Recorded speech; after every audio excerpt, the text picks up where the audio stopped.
Maki, wala lamang storm warning signal dito sa probinsya ng Albay. Ramdam naman ang pag-uulan na dala nitong bagyong si Santi, kaya maraming mga pasahero ang stranded ngayon sa Tabaco Port.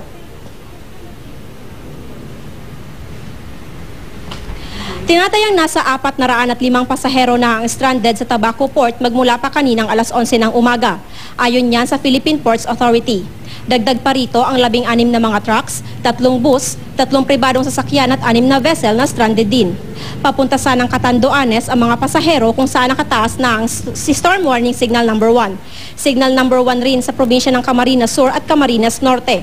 Tinutugunan naman daw ng lokal na pamahalaan ng Catanduanes ang pangangailangan ng mga stranded na pasahero. Ayon sa Philippine Coast Guard Bicol, kinansela agad ang biyahe kaninang umaga dahil sa sama ng panahon lalo na sa laot.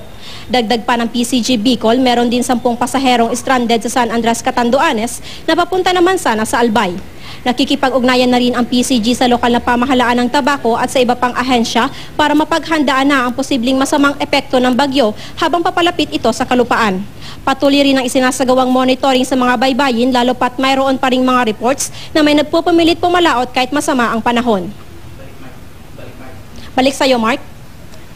Maraming salamat sa iyo, Myla Aicotio ng GMA Bicol.